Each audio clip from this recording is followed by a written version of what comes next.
Hey guys, and welcome to a brand new video here on FPL Now. Today we're going to be going over my transfer plans for Game Week 10 and also how I got on in Game Week 9. So if you're excited for the video, drop a like down below, leave a comment what are your plans for the next game week, subscribe if you're brand new, and let's get into the video. So, starting things off, how did I get on in Game Week 9? Unfortunately, it was another red arrow. I thought I did alright, to be fair. 60 points I thought would have been enough to get a green arrow, but it really wasn't. It was actually a game week rank of 3.6 mil. I dropped like from 750k to 830k, so it's not the worst thing in the world. I did say in my deadline stream that I wasn't expecting a green arrow in this game week, and if I got like a minimal red arrow, that wouldn't be too bad. And I guess it's not the worst thing in the world. Like 80,000 places isn't terrible, especially because a lot of people use triple captaincy this week, etc. But either way, finished on 60 points. Raya continuously making my life misery with my goalkeeper options. Another 0-pointer from him. The yellow cards that he's picking up are just so stupid for time wasting. It was like the 60th minute or something like that. It wasn't even time wasting, to be fair. It definitely should have been a bit longer before getting the yellow card, but obviously conceded 2, picked up the yellow, so yeah, 0 points from Raya, made 2 saves, really was hoping he'd make another save, but no, it's just one of those situations. I think that Arsenal defence will come good, it's just I'm going to have to go through a lot of immediate pain before they come good again. I mean, they're just getting so many injuries. Obviously, the Gabriel injury this week as well, which we'll talk on later. That's, I'm assuming, going to be a lot of people's transfer this week, myself included probably, but I also have injuries to McNeil, I've got injuries to Greaves. It's just all going wrong, really. It was a bit of an unlucky game week, really, but either way, Raya picking up 0 points. 8 Nori, though, the legend, picking up 6 points. Again, another person that picked up a yellow this week.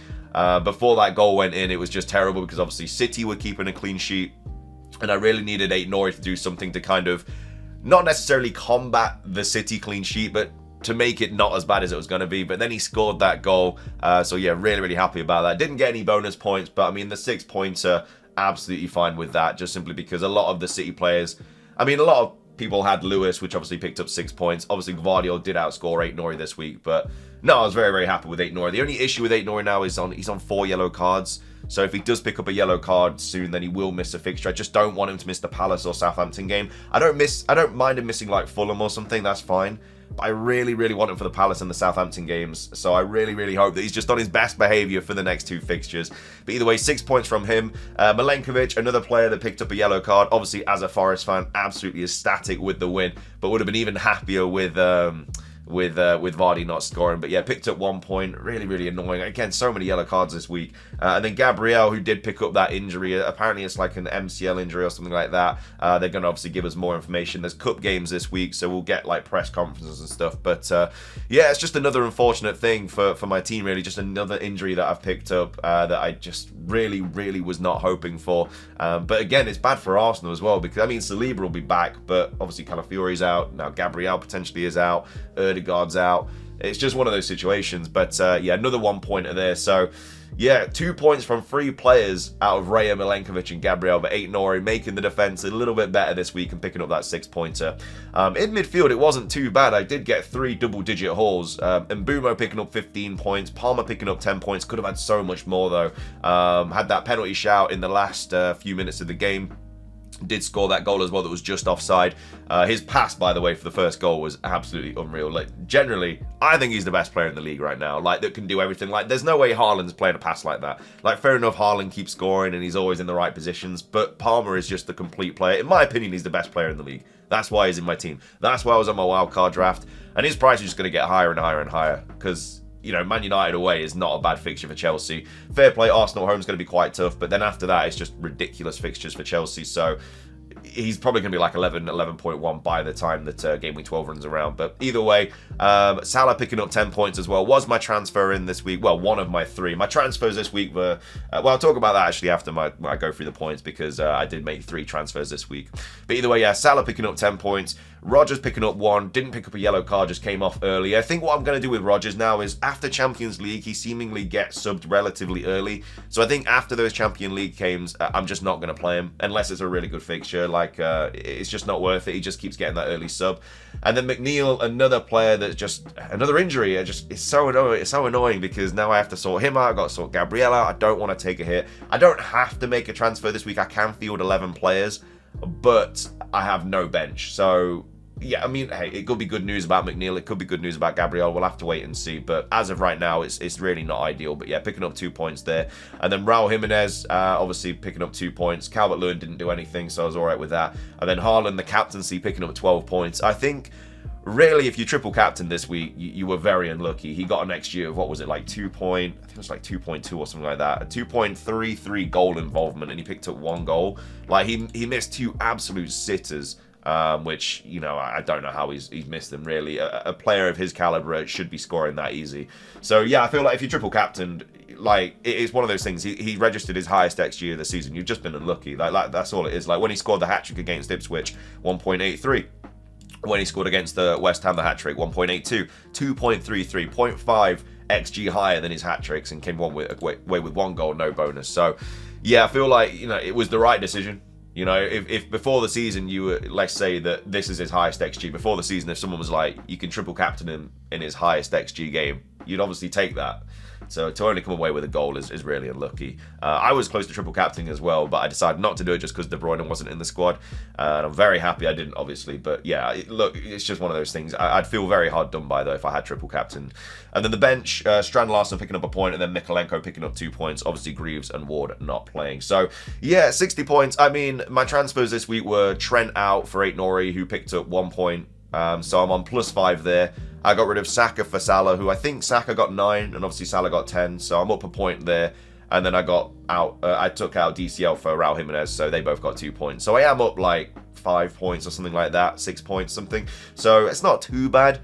But at the end of the day, obviously, I had to use 3 transfers to get there. But like I say, I had a lot of attackers playing defenders this week, so it was always going to be a rough sort of game week. But yeah, I mean, I don't know. I feel like I'm just getting a little bit unlucky with just the injuries at the moment. It's really helped me. But I just feel like I can't make a right decision. I don't know. Like I'm bringing in the wrong strikers. I'm bringing in the wrong defenders. I don't know. It's one of those. But either way, that's how I got on in game week 9. Let's move on to game week 10 and see what the situation is. So obviously I have 3 injuries.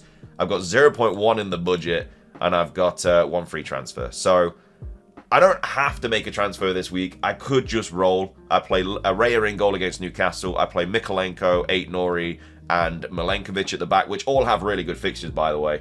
You know, Milenko's got Southampton, Aït-Nouri Palace, and then Milenkovic's got West Ham. In midfield, I would just play Rodgers and Bumo, Palmer, and Salah. Absolutely fine with that. And then I'd just play Strand Larsen, Raul Jimenez, and Haaland up top. So I would bench, obviously, Gabriel, McNeil, Greaves. In a perfect world, I'd rather play McNeil over Rodgers this week because he's got Southampton away. I don't even know if I'd play Gabriel this week, really. I mean, Newcastle away isn't the greatest fixture. I feel like the other 3 defenders are better. I just don't really like double Arsenal defense right now. It's absolutely killing me every single week. People are getting away with murder that like don't have it, because last season it was a necessity, and this season it's just like you don't need them at all. But do I really want to just offload like all my Arsenal players? Because I literally just got rid of Saka last week. Do I really want to get rid of Gabriel now? I don't mind holding him, really, but it just, like, if McNeil was fine, it'd be... It's just that I've only got 3 defenders, and that's the problem. Like, I need that 4th defender just in case, like if Aït-Nouri picks up that yellow card, he's suspended. So I would need another defender for that. Obviously, Forest fixtures get a little bit tricky soon as well. Like, they've got West Ham, which is fine.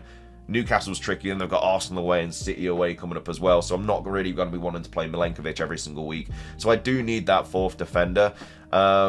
And honestly, a player that I could just go to, really, is just Gvardiol. I don't know if he got a price rise last night. He did get a price rise. So he is 6.2 now, so I can just make that. But then is it worth it? They've got Bournemouth and Brighton away, and then Spurs and then Liverpool. I just don't really think it's worth going for a City defender right now. I just think, like, are they really going to keep a clean sheet in any of those fixtures? Like, Liverpool, I don't think they will. Spurs, I don't think they will, because Spurs are their bogey team. And then Bournemouth and Brighton, they've been scoring a lot of goals this season as well. So I don't feel like I need to go, and they're away games. So I don't think Gvardiol is really the answer. Someone I am kind of looking at is honestly just Konate. He's 5.3, so I would save a bit of money there. And they've got Brighton, Villa, and Southampton coming up. But then they've got City and Newcastle. I just don't... It's not a player that's really that exciting as well. Like, his goal threat is minimal. And I just don't really want to pay 5.3 for a centre-back. It's just not really worth it. So apart from that, I generally don't know who to go with, because I need a 4th defender. But if I go to... If I go to defenders right now, can't bring in Virgil van Dijk. Trent obviously can't bring in. Gabriel's injured. Konate I don't want to bring. Gvardiol doesn't seem like the best option. maybe a Man United player because they've got Leicester, Ipswich, and Everton coming up, but I wouldn't bring them in this week because I've got Chelsea at home. And apart from that, like, there's not really any defenses that I'm really wanting to target. Like, maybe I could bring in Porro for 5.5 mil because he's got Villa this week, then he's got Ipswich and Fulham coming up, but then he's got City. You know, I don't really want to be playing him with City away when, you know, Milenkovic has got Arsenal away because I'm going to need a defender for that fixture. So I'm really stuck on who to bring in. Like, in an ideal world, Gabriel's fine and I just keep him, and then I can just roll this week. And if worse comes to worse and McNeil's out, I'll just play Rodgers. But that's what I mean. I don't know. It's one of those. Like, I feel like Everton, Forest, and Wolves are like the defenses that you don't mind targeting budget players for, but I've already got all those. Like, I could go for a Brentford defender, but their defense is just terrible at the moment. Like, they just cannot keep a clean sheet. I just don't think it's worth it. If Chelsea's fixtures were a little bit better, I mean, I could go for like a Colwill or something, really, but I wouldn't want to bring him in like immediately because they've got Man United then Arsenal. When Game Week 12 runs around, I could definitely be bringing in a Colwill or maybe even like a Reece James if I was really wanting to feel adventurous. But yeah, for right now, I think the best idea is to roll, but I'm just worried about the defense. Like, if Aït-Nouri picks up a yellow, then I'm going to have to make a transfer, and I'm not going to transfer out Aït-Nouri because the fixture is just really good. Like, Aït-Nouri and Strand Larson are just kind of like set and forgets for a while now because the fixture is so good. Potentially not the Fulham game, but, you know, Palace, Southampton, Bournemouth, Everton, like, I'm absolutely fine playing them in all of those fixtures. So yeah, that's the situation that I'm in right now. I could always just get rid of Greaves and bring in Vandenberg, which again, I don't mind doing because that is... It's like not an exciting transfer at all, but he's playing every single fixture, and like I say, the defense is terrible at the moment, but it's a 4 mil player. I get rid of Greaves, and then I have that cover, you know, Bournemouth, Everton, Leicester, and they're not terrible fixtures, so if I have to play him, I can play him in those. So that is potentially something that I could do as well, and I wouldn't play him this week with Fulham away, because obviously I've got Raul Jimenez, but that is potentially something I do, and then I just keep Gabriel, and then we see what happens. But I don't know, I've got a lot of money tied up in Gabriel, and he's just not really delivering at all. But maybe when the fixtures get good, he will. But either way, that's the kind of situation with my Game Week 10 team. It doesn't look too bad if I make that transfer to be for Greaves out for Vandenberg. But I don't know. We'll see. I don't know if he's approaching a price rise or not. We'll have to wait and see. I'm not going to be making any midweek transfers, though, because obviously we've got cup games and stuff, so it just does not make sense. But either way, hope you guys enjoyed the video. If you did, drop a like down below. Leave a comment. What are your plans for your Game Week 10 team? Tomorrow, we'll probably drop a wildcard draft, and then we'll do like team selection Wednesday, all that jazz. But either way, thank you for watching. Have a fantastic rest of your day. And until next time, peace.